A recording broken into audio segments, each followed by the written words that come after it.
Hello everyone, कैसे हैं आप लोग। नमस्कार, मैं प्रमिता स्वागत करती हूँ आप सभी का एक नए वीडियो लेक्चर में। तो हम सभी यूनिट 3 पढ़ रहे थे, साहित्य शास्त्र पढ़ रहे थे, उसी का हम आज द्वितीय क्लास लेके आए हैं। इसका हमने पहला क्लास जो लिया था उसमें हमने बताया था कि भारतीय काव्य शास्त्र क्या होता है, और साथ ही हमने इस बारे में भी बात किया था कि यूनिट 3 में कौन कौन से टॉपिक दिए गए हैं, अर्थात यूनिट 3 में कौन कौन से ऐसे टॉपिक है जो हमें पढ़ना है यूजीसी नेट जेआरएफ कंप्लीट करने के लिए। तो सारे टॉपिक्स के नाम हमने लिखा और वो हमने समझाया भी था आपको पहला जो हमने क्लास लिया था उसमें। तो अगर आपने पहला क्लास नहीं देखा है तो सबसे पहले आप पहला क्लास देखिए, तभी आपको दूसरा क्लास समझ में आएगा। साथ ही हमने भारतीय काव्य शास्त्र के विषय में पढ़ा था, उसका सामान्य परिचय जाना था कि भारतीय काव्य शास्त्र क्या होता है। साथ ही हमने जो पहला क्लास है उसमें यह भी पढ़ा था कि जो आचार्य द्वितीय शती के आचार्य से लेकर 17वीं शताब्दी के प्रमुख आचार्यों के बारे में हमने पढ़ा था। उनको याद रखने का ट्रिक हमने देखा था, किस प्रकार से उन्हें याद रखा जाएगा, और साथ ही हमने उनके द्वारा जो रचे गए ग्रंथ हैं उन ग्रंथों को भी हमने जाना था और समझा था। तो इस प्रकार हमने क्लास 1 में सारी चीजें पढ़ी हुई है, तो आप उस क्लास को जरूर देखें, बहुत महत्वपूर्ण क्लास है। उसके बाद ही आप इस क्लास को देखें तो ही आपको अच्छे से समझ में आएगा।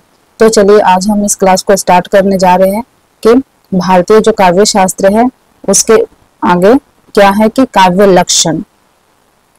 काव्य शास्त्र, भारतीय काव्य शास्त्र क्या है इसको हम पढ़ लिए थे।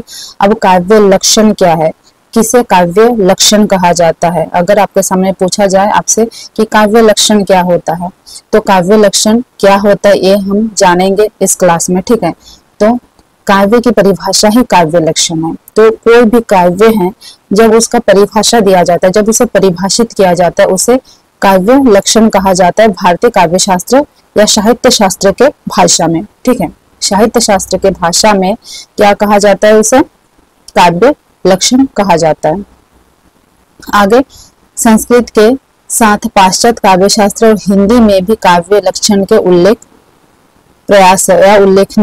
प्रयास हुए हैं। संस्कृत के साथ साथ अर्थात संस्कृत के विद्वानों के द्वारा, संस्कृत के आचार्यों के द्वारा और साथ साथ हिंदी के आचार्यों के द्वारा, इन दोनों के द्वारा क्या हुआ, काव्य लक्षण के उल्लेखनीय प्रयास हुए हैं। अर्थात काव्य की जो परिभाषा लिखी जाती है उसमें काफी प्रयास किया गया, उसमें सुधार करने का, उसका विकास करने का, उसमें जो त्रुटि है उसे समाप्त करने का जो प्रयास किया गया है वो हिंदी साहित्य के, हिंदी भाषी विद्वानों के द्वारा, साथ ही साथ संस्कृत के विद्वानों के द्वारा और पाश्चात्य काव्य शास्त्र, यहाँ पे देखिए पाश्चात्य काव्य शास्त्र के विद्वानों के द्वारा उल्लेखनीय प्रयास किया गया है, ठीक। यहाँ तक आप लोगों को समझ में आ गया होगा कि काव्य लक्षण क्या है। जब किसी काव्य की परिभाषा किया जाता है, परिभाषित किया जाता है उसे, तो उसे काव्य लक्षण कहा जाता है। आगे है संस्कृत के काव्य लक्षण। तो सबसे पहले हम संस्कृत के जो विद्वान हैं, जो संस्कृत के विद्वानों के द्वारा काव्य लक्षण की परिभाषा दी गई है उसको पढ़ेंगे। उसके बाद हम हिंदी के विद्वानों के द्वारा जो काव्य लक्षण की परिभाषा दिया गया उसे पढ़ेंगे। उसके बाद हम क्या पढ़ेंगे, पाश्चात्य के आचार्यों के द्वारा, पाश्चात्य काव्य शास्त्रियों के द्वारा जो काव्य लक्षण को परिभाषित किया गया है वो पढ़ेंगे। तो सबसे पहले संस्कृत के आचार्यों ने क्या कहा है देख लेते हैं कि शब्दार्थो साहित्य काव्य गद्य पद्य च तद विधि। शब्दार्थो सहित काव्य गद्य पद्य च तत् विधि। यहाँ किसका कथन है, यहाँ भामा जी का कथन है। तो कैसे याद रखेंगे, शब्दार्थों सहित काव्य गद्य पद्य च तत् विधि, शब्दार्थों सहित काव्यम। इतना याद रखना है कि शब्द और अर्थ के सहित में काव्य को किसने रखा है, भामा जी ने रखा है। संस्कृत के आचार्य भामा जी ने रखा कि शब्दार्थों सहित काव्यम, तो भामा। इसके बाद देखिए शरीरम तावदिष्टार्थ व्याविचानी पदावली दंडी। तो दंडी जी का क्या परिभाषा रहा है काव्य लक्षण को परिभाषित करने वाला कि शरीरम तावदिष्टार्थ, शरीरम तावदिष्टार्थ व्याविचानी पदावली। तो जब हम पहले क्लास में दंडी जी को पढ़ रहे थे तब भी हमने पढ़ा कि जब हम कोई काम नहीं करते हैं तो हमें दंड मिलता है। जब हम स्कूल में थे, छोटे क्लास में थे, जब हम कोई पढ़ाई या कोई होमवर्क करके नहीं जाते थे तो हमें दंड मिलता था। इसी प्रकार से जब दंड मिलता है तो हमारे शरीर में दर्द होता है, ठीक है। जैसे हमें हमारे हाथ पे डंडा पड़ता है तो हमारे शरीर में दर्द होता है, गाल पे थप्पड़ पड़ता है तो दर्द होता है। उसी प्रकार से इसमें बताया गया है इस प्रकार से ट्रिक लगा के आप याद रख सकते हैं कि जो दंडी है, दंड हमें कब मिलेगा, दंड मिलने से हमें क्या होगा, शरीर में दर्द होगा। तो इस प्रकार से को रिलेट करके जोड़ के आप इसे याद रख सकते हैं कि शरीरम तापदिष्टार्थ व्याविचानी पदावली दंडी। जब दंड मिलता है तो कहाँ दर्द होता है, शरीर में दर्द होता है। तो इस प्रकार से इस लाइन को, इस परिभाषा को याद रखने के लिए कि यहाँ जो परिभाषा है किस आचार्य के द्वारा, किस विद्वान के द्वारा दिया गया है, इस प्रकार से कोरिलेट कर सकते हैं। शरीरम तावदिष्टार्थ व्याविचानी पदावली दंडी। आगे देखते हैं, काव्य शब्दार्थ यनगुलालंकार संस्कृत्योः शब्दार्थ्यो वर्तते वामन। तो वामन जो आचार्य थे उन्होंने यहाँ परिभाषा दिया है। तो यह देखिए बहुत ही ज्यादा संस्कृत निष्ठ परिभाषा, जिसे अच्छे से पढ़ भी नहीं पा रहे हम, मतलब जुबान लड़खड़ा जा रहा है। तो ये जो शब्द बिल्कुल क्लिष्ट संस्कृत में इसको लिखा गया है। और जो वामन है इसे हम इस प्रकार से याद रख सकते हैं कि ब्राह्मण के थ्रू, वामन शब्द किस प्रकार से साउंड कर रहे हैं, ब्राह्मण शब्द के जैसा साउंड कर रहा है। तो वामन जो ब्राह्मण होते हैं वो क्लिष्ट संस्कृत बोलते हैं। तो इस परिभाषा को अगर आपके पेपर में यहाँ परिभाषा दिया जाए, जो काव्य शब्दार्थ यनगुलालंकार संस्कृत्योः शब्दार्थो वर्तते, तो आपको याद रखना है कि यहाँ वामन का परिभाषा है, वामन विद्वान द्वारा दिया गया है, क्योंकि यहाँ बहुत अधिक संस्कृत निष्ठ है जिसे हम पढ़ भी नहीं पा रहे सही से। और वामन को आप ब्राह्मण से कोरिलेट कर सकते हैं कि जो ब्राह्मण लोग हैं वो बहुत ही अधिक क्लिष्ट संस्कृत बोलते हैं। ननु शब्दार्थो काव्यम, ननु शब्दार्थ रुद्रट, ननु शब्दार्थ काव्यम रुद्रट, कोरिलेट कर सकते हैं ननु रुद्राट, ननु रुद्राट। तो ननु शब्दार्थ काव्यम रुद्रट। आगे है शब्दार्थ शरीरम तावत काव्यम आनंद वर्धन। हम पहले क्लास में भी इसको पढ़ चुके हैं। आनंद वर्धन जी का नाम को कैसे याद रखना है, जब शरीर में ताकत होता है, शरीर स्वस्थ होता है, तो हमें क्या होता है, आनंद की अनुभूति होती है। जब शरीर बिल्कुल स्वस्थ होता है, किसी प्रकार का कष्ट नहीं होता है, तो हमें आनंद की अनुभूति होती है। तो शरीर तावत काव्यम, शब्दार्थ शरीरम तावत काव्यम, इतना याद रखना है, शरीरम तावत काव्यम आनंद वर्धन। शरीरम तावत काव्यम, शरीर में बहुत अधिक ताकत है तो क्या है, आनंद है, इसलिए शरीरम तावत काव्यम आनंद वर्धन। इस प्रकार से कोरिलेट करके आनंद वर्धन जी की परिभाषा को याद रख सकते हैं। आगे है शब्दार्थ सहितो स्वर कवि व्यापार शालिनी कुंतक।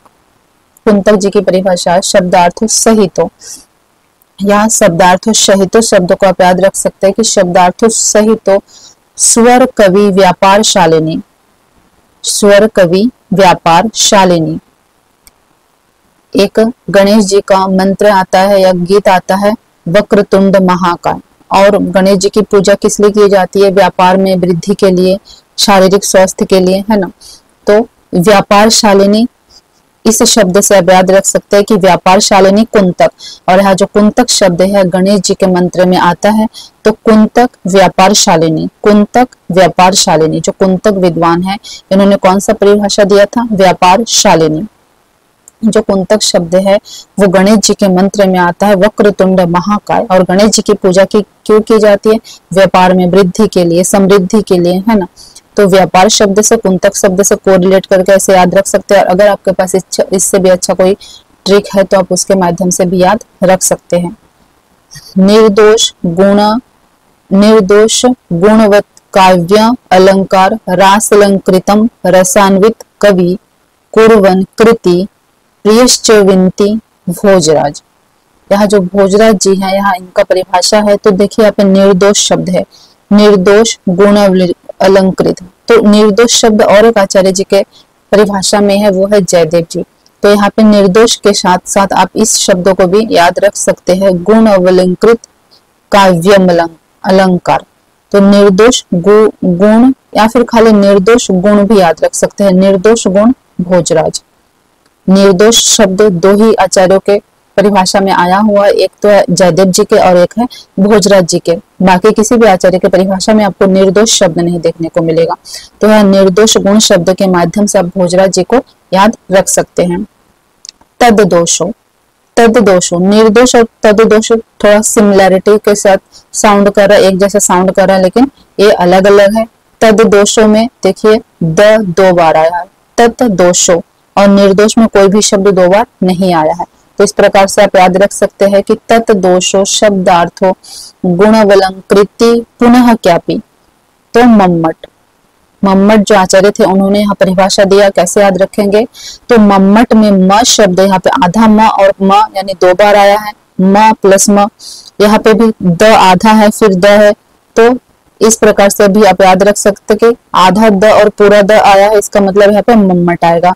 या फिर पुनः कैपी शब्द को पकड़ के भी आप याद रख सकते हैं, मगर सबसे आसान मुझे यही लगता है कि यहाँ पे म और म शब्द को पकड़ के यहाँ पे द शब्द को पकड़ के रखना याद आसान है, क्योंकि और भी किसी दूसरे आचार्य के नाम में इस प्रकार का आधा म का प्रयोग नहीं हुआ है, पूरा म का या फिर 3 म का प्रयोग नहीं हुआ है। मम्मट जी के नाम में हुआ है मम्मट, तो तद दोषो, मम्मट तद दोषो। हाँ, अगर कोटेशन आपको दिया जाए कि किस विद्वान के द्वारा यहाँ परिभाषा दिया गया है, तो मम्मट, तद दोषो मम्मट, क्योंकि द यहाँ पे आधा है फिर पूरा द, यहाँ पे भी म आधा है और फिर पूरा है, तद दोषो मम्मट। आगे है काव्य वैशिष्ट शब्दार्थ साहित्य सदलंकृत क्षेमेंद्र। तो क्षेमेंद्र जी का आपको याद रखना है काव्य वैशिष्ट शब्दार्थ। काव्य वैशिष्ट की बात किसने की है काव्य में? क्षेमेंद्र जी ने। काव्य में वैशिष्ट की बात किसने की है? क्षेमेंद्र जी ने किया है। काव्य वैशिष्ट शब्दार्थ, काव्य वैशिष्ट शब्दार्थ, काव्य में विशिष्टता की बात किसने की है? यहाँ पे क्षेमेंद्र जी ने किया हुआ है कि काव्य वैशिष्ट क्षेमेंद्र, काव्य वैशिष्ट क्षेमेंद्र। आगे है अदोषो सगुणो सालंकारो च शब्दार्थो काव्यम। अदोषो, एक तो है तद दोषो, यहाँ पे हमने क्या पढ़ा है, यहाँ पे तद दोषो निर्दोषो, निर्दोष तद दोष, निर्दोष गुण भोजराज का है, तद दोष मम्मट का है, और फिर आगे अदोष, अदोष हेमचंद्र का है। अदोषो सगुणो, अदोष और सगुण मतलब कोई भी दोष ना है और 100 गुण है, ऐसे भी कर सके। हेमचंद्र का नाम याद रख सकते कि अदोषो सगुणो, जिसमें कोई भी दोष ना हो और 100 गुण हो। इस प्रकार से कोरिलेट कर सकते हैं कि अदोषो सगुणो सालंकारो च शब्दार्थो काव्यम हेमचंद्र। अदोषो सगुणो हेमचंद्र, हेम, हाँ हिम से आप इसको कोरिलेट कर सकते हैं, जोड़ सकते हैं कि जो हेम है या हेम है, बर्फ है, वो बिल्कुल सफेद होता है, बेदाग होता है, स्वच्छ होता है, जिसमें कोई दोष नहीं होता है, कोई दाग नहीं होता है, वो 100 गुणों से भरा हुआ होता है। इस प्रकार से याद रख सकते हैं कि अदोषो सगुणो हेमचंद्र, अदोषो सगुणो हेमचंद्र। आगे है निर्दोष। मैंने कहा था कि निर्दोष शब्द और एक बार आएगा जब हम भोजराज जी को पढ़ रहे थे, तो यहाँ पे आ गया जयदेव जी के लिए। निर्दोषो लक्षणावर्ती, वहां पे हमने क्या पढ़ा था? निर्दोषो गुण। भोजराज जी के में हमने क्या पढ़ा था? देख लीजिए, यहाँ पे निर्दोषो गुण भोजराज पढ़ा था हमने, और यहाँ पे जयदेव जी के में क्या आ गया?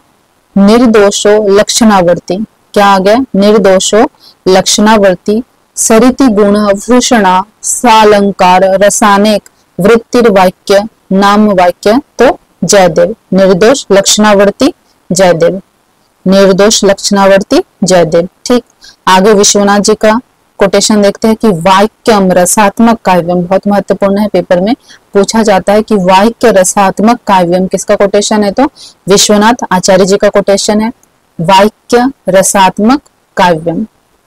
ठीक है, वाक्य रसात्मक काव्यम विश्वनाथ। आगे है शब्दार्थो बपुरस्य शब्दार्थ बपुस्ता काव्यम विद्याधर। ठीक, शब्दार्थो बपुरस्य शब्दार्थ बपुस्तक काव्य विद्याधर। तो यहाँ पे शब्दार्थ बपुस्तक काव्य आप पकड़ सकते हैं कि विद्या के लिए हमें पुस्तक पढ़ना पड़ता है। विद्या में कहाँ से मिलता है? पुस्तक से मिलता है। आज के टाइम पे गूगल से भी मिल जाता है, लेकिन हमें पुस्तक पढ़ना पड़ता है।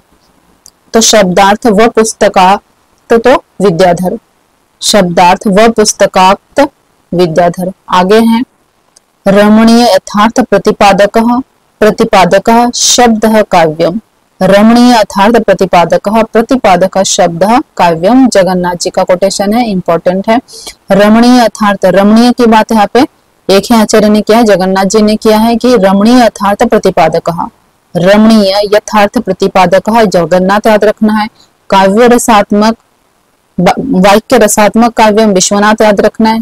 वाक्य रसात्मक काव्यम विश्वनाथ, रमणीय यथार्थ प्रतिपादक जगन्नाथ याद रखना है।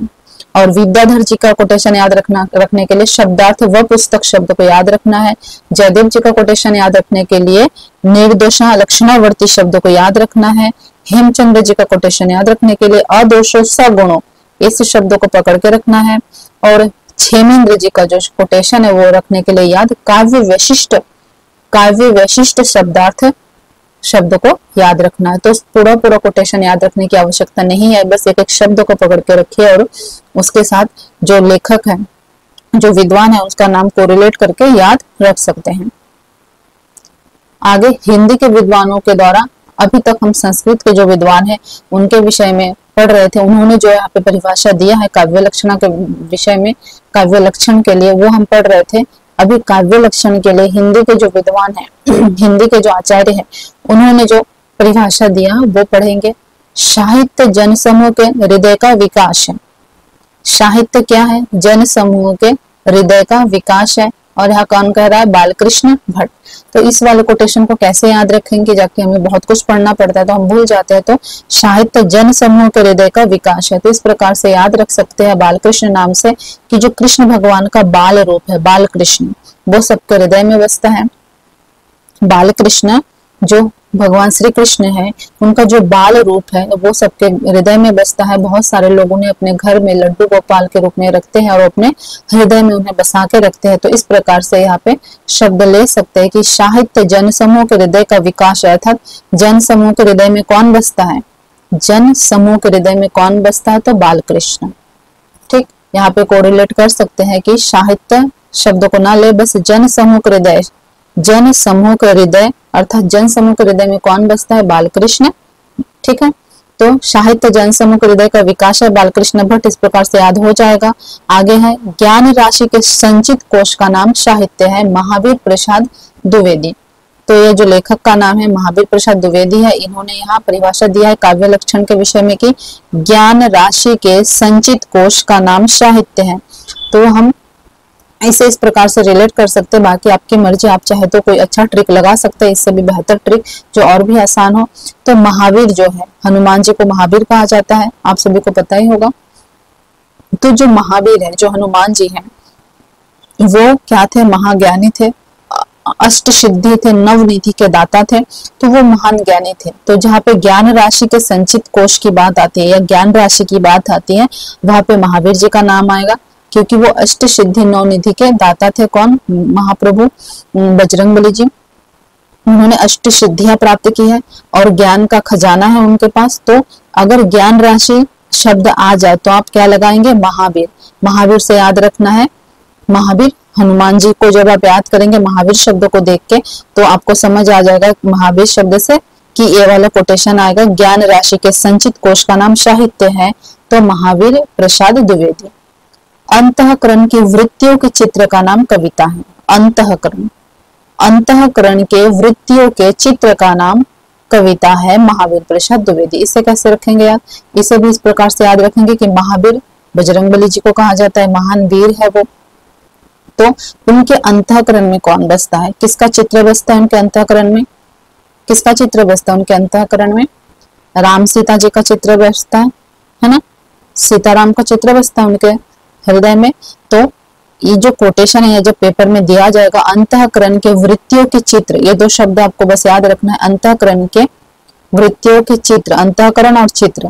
तो ये दोनों शब्द देख के आप समझ जाएंगे चार ऑप्शन में से कि यह महावीर वाला ही ऑप्शन सही होगा, महावीर प्रसाद द्विवेदी। अंतःकरण की वृत्तियों के चित्र का नाम कविता है, महावीर प्रसाद द्विवेदी। आगे है कविता प्रभावशाली रचना है।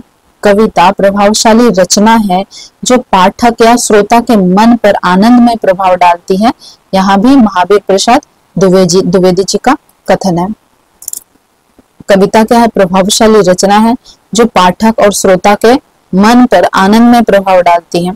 तो यहाँ पे कविता ना करके आप अगर रामायण याद रख पाए तो बहुत बढ़िया होगा कि जो रामायण एक ऐसी कथा है जो पढ़ने वाले और सुनने वाले के हृदय पर आनंद में प्रभाव डालता है, तो आपको अच्छे से समझ में आ जाएगा कि यह महावीर प्रसाद द्विवेदी जी का कोटेशन है। जब ये कोटेशन आपके सामने आएगा पेपर में कि कविता प्रभावशाली रचना है जो पाठक या श्रोता के मन पर आनंद में प्रभाव डालता है, तो अगर आप तब ये छोटी सी बात याद रख पाए कि यहाँ पे कविता ना करके हम रामायण कर ले, तो रामायण प्रभावशाली रचना है जो पाठक या श्रोता के मन पर आनंद में प्रभाव डालता है, तो आपको आराम से याद आ जाएगा कि ऑप्शन में महावीर जो है वो सही हो जाएगा।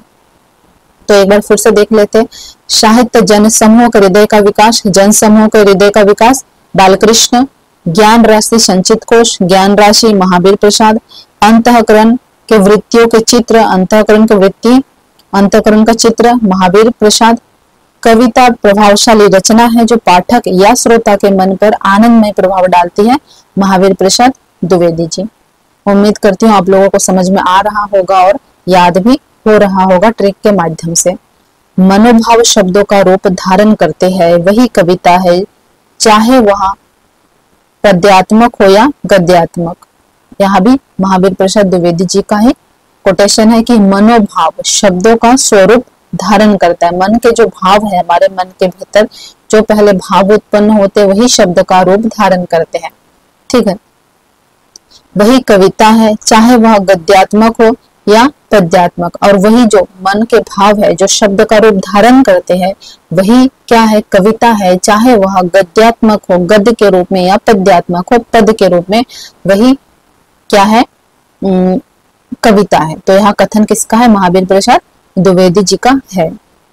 आगे देखिए, जिस प्रकार आत्मा की मुक्त अवस्था ज्ञान दशा कहलाती है, जिस प्रकार आत्मा की मुक्त अवस्था, ध्यान दीजिए, आत्मा की मुक्त अवस्था ज्ञान दशा कहलाती है, और उसी प्रकार हृदय की मुक्त अवस्था रस दशा कहलाती है। हृदय की मुक्ति की साधना के लिए मनुष्य की वाणी जो शब्द विधान करती आई उसे कविता कहते हैं। इस साधना को हम भाव योग कहते हैं, कर्म योग और ज्ञान योग के समकक्ष मानते हैं। इतना सुंदर कथन किसका हो सकता है, रामचंद्र शुक्ल जी का हो सकता है। भाव योग, कर्म योग, ज्ञान योग, अगर आप याद रख पाए कि भाव योग, कर्म योग और ज्ञान योग, यहाँ जो कथन किसका है, रामचंद्र शुक्ल जी का। इतना बड़ा कोटेशन याद रखने की आवश्यकता नहीं है। भाव योग, कर्म योग, ज्ञान योग, रामचंद्र शुक्ल। या फिर आप ऊपर से यहाँ भी लाइन याद रख सकते हैं कि आत्मा का मुक्त अवस्था, आत्मा की मुक्त अवस्था ज्ञान दशा है और हृदय की मुक्त अवस्था रस दशा है, यहाँ रामचंद्र शुक्ल जी ने कहा है। तो भी आपका प्रश्न हल हो जाएगा। अगर इतना बड़ा कोटेशन आ जाएगा पेपर में तो समझ ही नहीं आएगा किसका है। तो आप बस इतना याद रखना कि आत्मा की मुक्त अवस्था ज्ञान दशा कहलाती है और हृदय की मुक्त अवस्था रस दशा कहलाती है। यह कथन शुक्ल जी ने कहा है। ठीक, बार बार 2 बार पढ़ेंगे, 4 बार पढ़ेंगे, 6 बार पढ़ेंगे तो एकदम दिमाग में बैठ जाएगा, फिर आप नहीं भूलोगे। आगे है, कविता ही मनुष्य के हृदय को स्वार्थ संबंधों के संकुचित मंडन से ऊपर उठाकर लोक सामान्य भाव भूमि पर ले जाती है, जहां जगत की नाना गतियों के मार्मिक स्वरूप का साक्षात्कार और शुद्ध अनुभूतियों का संचार होता है। यह भी रामचंद्र शुक्ल जी का कोटेशन है। क्या है, कविता ही मनुष्य के हृदय को स्वार्थ संबंधों के संकुचित मंडन से ऊपर उठाकर लोक सामान्य भाव भूमि पर ले जाता है, जहां जगत की नाना गतिविधियों के मार्मिक स्वरूप का साक्षात्कार, शुद्ध अनुभूतियों का संचार होता है। यह कथन रामचंद्र शुक्ल जी का है। शुक्ल जी का हिंदी साहित्य के विकास में बहुत ही अद्भुत योगदान रहा है, आप सभी को पता होगा क्योंकि आप सभी हिंदी साहित्य के विद्यार्थी हैं। तो इन्होंने क्या कहा कि कविता क्या करता है, मनुष्य के हृदय में जो स्वार्थ की भावना है, स्वार्थ की जो लालसा है, उसके स्वार्थ की भावना, जो संकुचित मानसिकता है, उसकी संकुचित मानसिकता के मंडन से अर्थात उससे ऊपर उठाकर मनुष्य को लोक सामान्य की भावभूमि पर ले जाता है। सबके विकास की भावना का विकास होता है मनुष्य में। तो यह कथन किसका है, रामचंद्र शुक्ल जी का है। जहाँ जगत की नाना गतियों के मार्मिक स्वरूप का साक्षात्कार और शुद्ध अनुभूतियों का संचार होता है। ठीक है, आगे है, सत्वंद्रिक या हृदय की मुक्त अवस्था के लिए किया हुआ शब्द विधान काव्य है। यहाँ भी रामचंद्र शुक्ल जी का कथन है। देखिए यहाँ हृदय की मुक्त अवस्था शब्द, और इससे पहले जो हम कोटेशन पढ़े थे वहां भी हृदय की मुक्त अवस्था की बात हुई थी, यहाँ भी मनुष्य के हृदय की बात हो रही है। हृदय के स्वार्थ संबंधों के संकुचित मंडन से ऊपर उठने की बात हो रही है। तो तीनों ही अगर परिभाषा को हम देखें तो तीनों में ही हृदय की मुक्त अवस्था की बात की जा रही है। ठीक है, इसमें साफ साफ हृदय की मुक्त अवस्था की बात हुई है। यहाँ पे हृदय को स्वार्थ संबंधों से ऊपर उठने अर्थात उसके मुक्त अवस्था की बात हो रही है। अर्थ निकाले आप तो, और इसका जो पहले वाला कोटेशन है मैं दिखा दे रही हूँ, इसमें भी आत्मा हृदय की मुक्त अवस्था की बात हुई है। तो तीनों ही कोटेशन को आप देखेंगे ध्यान से तो तीनों में एक ही बात की गई है, और यहाँ पे रामचंद्र शुक्ल जी का ही कथन है। साहित्य वह है जिसे चरस खींचता हुआ किसान भी समझ सके और पढ़ा लिखा भी समझ सके। यह महात्मा गांधी जी का कोटेशन है और महत्वपूर्ण है, और याद रखना है कि साहित्य वह है अर्थात साहित्य इस प्रकार का होना चाहिए, साहित्य की भाषा इस प्रकार की होनी चाहिए, उसकी लेखनी इस प्रकार की होनी चाहिए जिसमें चरस खींचता हुआ किसान अर्थात अनपढ़ किसान जो खेत में काम करता है वो भी समझ सके और पढ़ा लिखा भी समझ सके। तो यहाँ किसका कथन है? महात्मा गांधी जी का कोटेशन है। आगे है, जिसे साहित्य में हमारी रुचि ना जगे, आध्यात्मिक और मानसिक तृप्ति ना मिले, हम में गति और शांति पैदा ना हो, हमारे सौंदर्य प्रेम ना जागृत हो, न सच्ची दृढ़ता उत्पन्न करे, वह आज हमारे लिए बेकार है, वह साहित्य कहलाने का अधिकारी नहीं है। तो यहाँ प्रेमचंद जी का कथन है। प्रेमचंद जी क्या कहते हैं? जिस साहित्य में हमारी रुचि ना हो, अर्थात साहित्य अगर इस प्रकार की है जिसमें हमारी रुचि ना हो, ना आध्यात्मिकता हो, ना मानसिक तृप्ति हो, ना शब्द का बहुत बार प्रयोग हुआ है किसके परिभाषा में? प्रेमचंद जी के परिभाषा में। ठीक है ना, देखिए यहाँ पे रुचि ना जगे, आध्यात्मिक मानसिक तृप्ति ना मिले, हमें गति और शांति पैदा ना हो, हमारे सौंदर्य प्रेम ना जागृत हो, ना सच्ची दृढ़ता उत्पन्न कर सके, वह आज हमारे लिए बेकार है, वह साहित्य कहलाने का अधिकारी नहीं है। तो यहाँ प्रेमचंद जी का कथन है। तो प्रेमचंद जी के यहाँ प्रेम ना जागृत हो शब्द से भी आप रिलेट कर सकते हैं, और हर जगह पे ना शब्द का प्रयोग आया है, इससे भी आप, क्योंकि जब प्रेम की बात आती है तो लड़की हमेशा पहले क्या बोलती है? ना ही बोलती है। तो इस प्रकार से भी आप थोड़ा सा कोरिलेट कर सकते हैं कि ना शब्द बार बार आया है, प्रेम भी आया है, तो यहाँ निश्चित रूप से प्रेमचंद जी का ही होगा। साहित्य जीवन की आलोचना है, मोस्ट इंपॉर्टेंट है, साहित्य जीवन की आलोचना है। यहाँ प्रेमचंद जी का कोटेशन है, इसको बिल्कुल याद करके जाना है कि साहित्य जीवन की आलोचना है। यहाँ किसका कथन है? प्रेमचंद जी का कथन है। साहित्य जीवन की आलोचना है, पूरे जीवन काल के, मनुष्य के पूरे जीवन काल की आलोचना किसमें की जाती है? साहित्य के माध्यम से की जाती है, और यहाँ कथन किसका है? प्रेमचंद जी का है। आगे है, काव्य संसार के प्रति कवि की भाव प्रधान, काव्य संसार के प्रति कवि की भाव प्रधान किंतु व्यक्तिगत संबंधों से मुक्त मानसिक प्रतिक्रियाओं कल्पना के साँचे में ढली हुई श्रेय की प्रेरूपा प्रभावोत्पन्न अभिव्यक्ति है। यहाँ डॉक्टर गुलाब राय का कथन है। देखिए श्रेय की प्रेरूपा शब्द आया है डॉक्टर गुलाब राय। तो नाम से याद रख सकते हैं कि जो गुलाब है वो किसका प्रतीक है? प्रेम का प्रतीक है। गुलाब को हम किसका प्रतीक मानते हैं? प्रेम का प्रतीक मानते हैं। तो श्रेय की प्रेरूपा शब्द से, प्रेम शब्द से आप इसे जोड़ के याद रख सकते हैं कि डॉक्टर गुलाब राय, श्रेय की प्रेरूपा। यहाँ जो कोटेशन है पूरा याद रखने की आवश्यकता नहीं है, बस इतना ही याद रखना है, श्रेय की प्रेरूपा गुलाब राय। अब एक बार हम फिर से रिवीजन कर लेते हैं। यहाँ मनोभाव शब्द का रूप धारण करती है और वही कविता है, चाहे वह पद्यात्मक हो या गद्यात्मक, महावीर प्रसाद द्विवेदी जी का है। ठीक, आगे यहाँ आत्मा की मुक्त दशा ज्ञान दशा कहलाती है, हृदय की मुक्त दशा रस दशा कहलाती है, रामचंद्र शुक्ल। आगे है यहाँ पे कविता है मनुष्य के हृदय को स्वार्थ संबंधों के संकुचित मंडन से ऊपर उठाकर, तो हृदय को क्या करना है? हृदय की मुक्त अवस्था की बात हो रही है, यहाँ पे भी रामचंद्र शुक्ल हो जाएगा।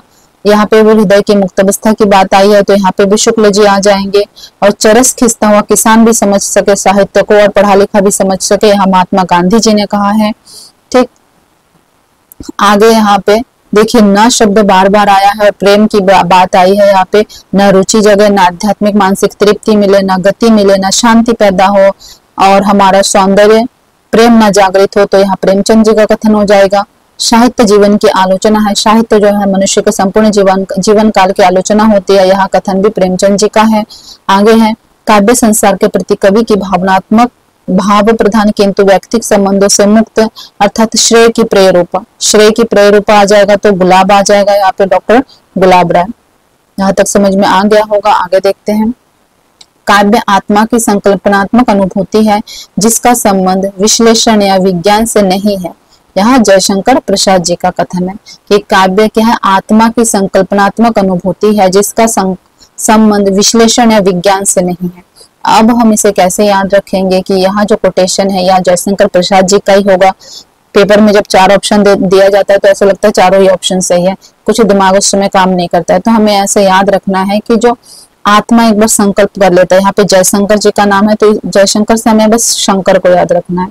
जो शंकर जी ने क्या किया, घोर तपस्या किया, आत्म संकल्पना के माध्यम से उन्होंने संकल्प कर लिया और उन्हें कई वर्षों तक घोर तपस्या किया और वो बर्फीली जगह पे बिना कपड़ों के वहां तपस्या करते थे। तो किसके माध्यम से, अपने संकल्पना शक्ति के माध्यम से करते थे, है ना। शंकर जी अपने संकल्पना शक्ति के माध्यम से करते थे और उनके आगे जो विज्ञान है वो भी फेल है। विश्लेषण और विज्ञान दोनों चीजें फेल है क्योंकि वो क्या है, पारलौकिक शक्ति बन गए हैं। वो पारलौकिक शक्ति है तो उन्हें समझने के लिए विज्ञान भी फेल है। तो इस प्रकार से याद रख सकते हैं कि आत्मा की संकल्पना किसने किया है, शंकर जी ने किया है और उन्होंने बिना कपड़ों के बर्फ में घोर तपस्या हजारों करोड़ों वर्ष से किया और फिर वो क्या है, शक्तियों को प्राप्त किया उन्होंने। तो उसके आगे विश्लेषण और विज्ञान फेल है। देखिए यहाँ पे नहीं शब्द आया, विश्लेषण या विज्ञान से नहीं है तो वो सब फेल है। तो यहाँ क्या ऑप्शन आ जाएगा, शंकर। अगर यहाँ कोटेशन आपको पेपर में दिया जाए, काव्य आत्मा की संकल्पनात्मक अनुभूति है जिसका संबंध विश्लेषण या विज्ञान से नहीं है, तो जब 4 ऑप्शन पढ़ेंगे तो जब आप जय शंकर जी को पढ़ेंगे तो आपको याद आ जाएगा, दिमाग पे क्लिक करेगा कि हाँ ये शंकर जी का ही ऑप्शन सही होगा। कविता हमारे परिपूर्ण क्षणों की वाणी है। यहाँ सुमित्रा नंदन पंत जी का कथन है और मोस्ट इम्पोर्टेंट कथन है, पेपर में पूछा भी गया है कई बार कि कविता हमारे परिपूर्ण क्षणों की वाणी है। यहाँ किसका कथन है, तो कविता हमारे परिपूर्ण क्षणों की वाणी है, यहाँ सुमित्रा नंदन पंत जी का कथन है। आगे, कविता कवि विशेष की भावनाओं का चित्रण है और वह चित्रण इतना ठीक है कि उसके जैसे ही भावनाएं दूसरों के हृदय में आविर्भूत हो जाती है। यहाँ महादेवी वर्मा जी का कथन है। क्या है कि कविता कवि विशेष की भावनाओं का चित्रण है और महादेवी जी का यहाँ जो कोटेशन है मोस्ट इंपॉर्टेंट है। महादेवी जी यहाँ मानते थे कि रचना ऐसी होनी चाहिए, कोई भी रचना ऐसी होनी चाहिए जब लेखक उस रचना को लिख रहा है उसके मन में जो भावनाएं हैं, जब कोई उसे पढ़ेगा लिखने के बाद, जो पाठक गण है, श्रोता गण है, जब वो पढ़ेंगे तो उनके मन में भी वही सेम भावना उत्पन्न होनी चाहिए। ठीक है, वही कविता जो है सही है, सटीक है। अगर वही भावना उत्पन्न नहीं हुआ तो वो कविता नहीं है। तो यहाँ बात कौन कह रहा है, महादेवी वर्मा कह रहे हैं कि कविता कवि विशेष की भावनाओं का चित्रण है। कवि विशेष, कवियों के मन में जो विशेष भावना उत्पन्न होती है और उन विशेष परिस्थितियों में उन भावनाओं को वो क्या करते हैं, कॉपी पेन के माध्यम से लिखते हैं। तो विशेष भावनाओं का चित्रण है और वह चित्रण इतना ठीक है कि उसके जैसा ही भावना दूसरे के हृदय में आविर्भूत हो जाता है और जब उस भावना को वो कॉपी पे लिखते हैं, उकरते हैं, जब उसे कोई तीसरा पढ़ता है तो उनके मन में भी वही भावना उत्पन्न हो जाता है। तो यहाँ कथन किसका है, महादेवी वर्मा जी का है। कांटा चुभाकर उसकी पीड़ा की अनुभूति तो संसार करता है पर कभी बिना कांटा चुभाए उसकी पीड़ा की अनुभूति करा देता है, महादेवी वर्मा। देखिए लगभग सिमिलर है, अर्थात जब हम कोई उपन्यास पढ़ते हैं, किसी जीवनी को पढ़ते हैं, ठीक है, यात्रा वृत्तांत पढ़ते हैं, कुछ भी पढ़ते हैं, तो हम कुछ इतने मार्मिक होते हैं कि हम उसमें घुस जाते हैं। ऐसा लगता है हम इस दुनिया में नहीं, हम वहीं पे हैं, सब कुछ हमारे आंखों के सामने हो रहा है। कभी अगर वह दर्द और पीड़ा लिख रहा है तो हमें भी दर्द और पीड़ा की अनुभूति होती है, कई बार तो आंसू भी आ जाते हैं। तो इस प्रकार से महादेवी वर्मा कह रहे कि कवि जो है वो इतना सटीक रूप से लिखता है, इतना सटीक रूप से चीजों को उकेरता है कि कांटा चुभाकर उसकी पीड़ा तो अनुभूति संसार करता है। जब हमारे पैर में कांटा चुभता है या हाथ में सुई चुभ जाती है तो उसका दर्द की अनुभूति तो हमें होती है, मगर कवि ऐसे व्यक्ति होते जो बिना कांटा चुभाए भी उसकी पीड़ा का अनुभूति करा देता है। तो यह महादेवी वर्मा जी का दोनों कोटेशन बहुत ही महत्वपूर्ण है। जब तक आप 2 से 4 बार इसे नहीं पढ़ेंगे तो याद नहीं रहेगा, इसलिए इसे बार बार पढ़ना है तो ही ये याद रहेगा।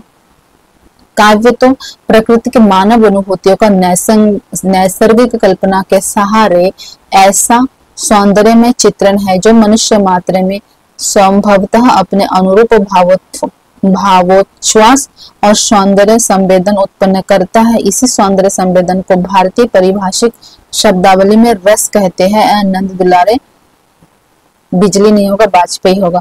नंद दुलारे, यहाँ पे बिजली नहीं होगा, वाजपेयी होगा। नंद दुलारे वाजपेयी जी का कथन है कि काव्य तो प्राकृतिक मानव अनुभूति का नैसर्गिक कल्पना के सहारे ऐसा सौंदर्य में चित्रण है जो मनुष्य मात्र में स्वभावतः अपने अनुरूप भावोच्छ्वास और सौंदर्य संवेदन उत्पन्न करता है। इसी सौंदर्य संवेदन को भारतीय पारिभाषिक शब्दावली में रस कहते हैं। यहाँ नंद दुलारे वाजपेयी जी का कोटेशन है। रसात्मक शब्दार्थ काव्य है और उसकी छंदों में विशिष्ट विधा आधुनिक अर्थ में कविता है। डॉक्टर नगेंद्र है, ज्यादा महत्वपूर्ण, लेकिन नंद दुलारे वाजपेयी जी का कोटेशन महत्वपूर्ण है, इसे आप याद जरूर कर ले। काव्य आत्मा अभिव्यक्ति है, डॉक्टर नगेंद्र। काव्य को आत्मा अभिव्यक्ति किसने कहा? डॉक्टर नगेंद्र ने कहा कि काव्य जो है आत्मा की अभिव्यक्ति है, तो यहाँ नगेंद्र ने कहा है। कविता सबसे पहले और अंत में शब्द है, अज्ञे इंपॉर्टेंट है। कविता सबसे पहले और अंत में क्या है? शब्द है, तो यहाँ अज्ञे जी का कोटेशन है। कविता भाषा में आदिम होने की तमीज है, धूमिल का है। कविता भाषा में आदिम होने की, आदमी होने की तमीज है, धूमिल। कविता शब्द पहले शब्द और अंत में शब्द है, यहाँ अज्ञे जी का है। और काव्य आत्मा अभिव्यक्ति है, यहाँ डॉक्टर नगेंद्र का कथन है। नगेंद्र कहते हैं कि कविता आत्मा की अभिव्यक्ति है, तो यहाँ किसका है? नगेंद्र का है। कविता पहले शब्द और अंत में शब्द है, तो यहाँ कौन कह रहे हैं? यह अज्ञे जी कह रहे हैं। कविता भाषा में आदमी होने की तमीज है, तो यहाँ धूमिल जी कह रहे हैं। अब हम पाश्चात्य काव्य शास्त्रियों को पढ़ेंगे। पाश्चात्य काव्य शास्त्रियों ने किस प्रकार काव्य लक्षण बताए हैं, तो देख लेते हैं। पहला है कविता रागात्मक और छंदोबद्ध भाषा के माध्यम से प्रकृति का अनुकरण है। ड्राइडन कहता है कि रागात्मक छंदोबद्ध भाषा के माध्यम से प्रकृति का अनुकरण है, तो यहाँ प्रकृति के अनुकरण की बात कौन कर रहा है? ड्राइडन कर रहे हैं। प्रकृति के अनुकरण की बात कौन कर रहा है? ड्राइडन कर रहा है। कविता हमारे प्रबल भावों का सहज उच्छ्वासन है, वर्ड्सवर्थ। तो इसे हम कोरिलेट कर सकते हैं। नाम देखिए वर्ड्सवर्थ है, अर्थात वर्ड्स यानी शब्दों के माध्यम से ऐसे याद कर सकते हैं कि जब हमारे मन में कोई भावना उत्पन्न होता है तो सहज उच्छ्वास हम शब्दों के माध्यम से करते हैं। कविता हमारे प्रबल भावों का सहज उच्छ्वास है, तो हमारे जो भावनाएं हैं वो सहज उच्छ्वास किसके माध्यम से होगा? वर्ड्स के माध्यम से होगा, तो वर्ड्सवर्थ सहज उच्छ्वास। और ड्राइडन का आप ऐसे भी कर सकते हैं याद है कि प्रकृति का सहज अनुकरण की यहाँ पे बात हुई है, तो प्रकृति में परिवर्तन सहज है। एक समय ऐसा था जब यहाँ पे किसका राज चलता था? ड्रैगन का राज चलता था, तो प्रकृति का अनुकरण ड्राइडन, ऐसे याद रख सकते हैं। बाकी आप दूसरा भी ट्रिक यहाँ पे लगा सकते हैं। कविता सर्वोत्तम शब्दों का सर्वोत्तम क्रम है, कॉलरिज। तो नाम में यहाँ पे लेखक का या जो विद्वान है उनका नाम कॉलरिज है, तो कॉलरिज सर्वोत्तम शब्दों का सर्वोत्तम क्रम, तो ऐसे याद रख सकते हैं हम इस लाइन को। जब हम कॉलेज में जाते हैं तो हम शब्दों को और सुंदर रूप से, सर्वोत्तम सुंदर रूप से और सर्वोत्तम क्रमिक रूप से पढ़ना लिखना और अधिक सीखते हैं। स्कूल में तो हम सीखते ही सीखते हैं, मगर जब हम कॉलेज में जाते हैं तो उसमें और सुधार होता है और इम्प्रूवमेंट होता है। तो सर्वोत्तम शब्दों का सर्वोत्तम क्रम कॉलेज में ही हम सीखते हैं, तो सर्वोत्तम शब्दों का सर्वोत्तम क्रम कॉलरिज। जब हम स्कूल में होते हैं तो टीचर से हम थोड़े डरे से रहते हैं, बात करने में हिचकते हैं, मगर जब हम कॉलेज में जाते हैं तो हमारा वो डर खत्म होता है। हम उनसे नॉर्मली बात करते हैं और कोई भी हमारे मन में सवाल हो तो हम आसानी से उनसे पूछ सकते हैं, एक साझा करते हैं, अपना भी मंतव्य उनके आगे रखते हैं। तो सर्वोत्तम शब्दों का हम बहुत कुछ क्या करते हैं वहाँ पे कॉलेज में, पढ़ाई के साथ साथ भी और भी बहुत सारी चीजें हम सीखते हैं। किस प्रकार से बोलचाल रखना चाहिए, किस प्रकार से उठना बैठना चलना चाहिए, किस प्रकार से किस लोग किसके साथ कितना हमें बात करना चाहिए। तो सारी चीजें क्रमबद्ध रूप से हम कहाँ सीखते हैं, कॉलेज में ही सीखते हैं। तो सर्वोत्तम शब्दों का सर्वोत्तम क्रम कॉलेज। कविता सुखद और उत्कृष्ट मस्तिष्क द्वारा सुखद और उत्कृष्ट क्षणों का संग्रह है। वीपी शैली। यहाँ पे देखिए कविता जो है सुखद और उत्कृष्ट मस्तिष्क द्वारा सुखद और उत्कृष्ट क्षणों का संग्रह है। वीपी शैली। वीपी शैली ने शब्दों को 2 बार किया है, लिखा है सुखद उत्कृष्ट मस्तिष्क द्वारा सुखद उत्कृष्ट क्षणों का संग्रह, तो शैली। आगे देखिए हमारे सबसे मधुर गीत वही है जो हमारे सर्वाधिक विषादपूर्ण विचारों की अभिव्यक्ति है। ये भी वीपी शैली जी का कथन है। हमारे सबसे मधुर गीत वही है जो हमारे सर्वाधिक विषादपूर्ण विचारों की अभिव्यक्ति है। वीपी शैली। आगे है कविता सौंदर्य का लयात्मक सृजन है। एलन एडगर पो, तो नाम ही लयात्मक है इनका, तो इससे हम याद रख सकते हैं एलन एडगर पो। जब हम पढ़ते हैं तो ऐसे लय उत्पन्न होता है एलन एडगर पो, एलन एडगर पो, तो इसके नाम में ही लयात्मकता है। तो कविता सौंदर्य का लयात्मक सृजन है एलन एडगर पो। यहाँ पे उल्टा लिखा है, एडगर पहले लिखा है, पहले एलन आएगा, एलन फिर एडगर, एलन एडगर पो। कविता मूलतः जीवन की आलोचना है। Matthew Arnold. जब हम किसी की आलोचना करते हैं तो मुंह से करते हैं, ठीक। तो यहाँ पे मैथ्यू से मुंह याद रख सकते हैं कि मैथ्यू अर्नल्ड। तो कविता मूलतः जीवन की आलोचना। जब हम किसी की आलोचना करते हैं तो मुंह से करते हैं, तो कविता मूलतः जीवन की आलोचना है। Matthew Arnold. कविता मूलतः जीवन की आलोचना है, तो मैथ्यू अर्नल्ड। और कविता सौंदर्य का लयात्मक सृजन है, तो लय कहाँ उत्पन्न हो रही है, एलन एडगर पो, ठीक। एलन पहले आएगा यहाँ पे, एलन एडगर पो। लयात्मक सृजन। हमारे सबसे मधुर गीत वही है जो सबसे विषाद विचार है। वीपी शैली, ठीक। तो इस प्रकार से यहाँ सेशन समाप्त होता है। इसके अगले सेशन में हम इसके आगे जो भी है वो लेके आएंगे आप लोगों के लिए टॉपिक, और उम्मीद करती हूँ कि आप लोगों को अच्छे से समझ में आ गया होगा। इसको और 2 बार रिवीजन करेंगे, लिख लेंगे तो और अच्छे से इसका रिवाइज हो जाएगा, तो अच्छे से समझ में आ जाएगा, ठीक। तो आज के क्लास में इतना ही। अगर आपको अच्छे से समझ में नहीं आया, थोड़ा भी दिक्कत लग रहा है, तो वीडियो को आप एक बार रिवाइज करके और सुन ले, देख ले और लिख ले। और अगर वीडियो पसंद आए तो लाइक, शेयर और कमेंट करें, और साथ ही उन बच्चों के साथ जरूर शेयर करें जो तैयारी कर रहे हैं यूजीसी नेट की। धन्यवाद। जय हिंद।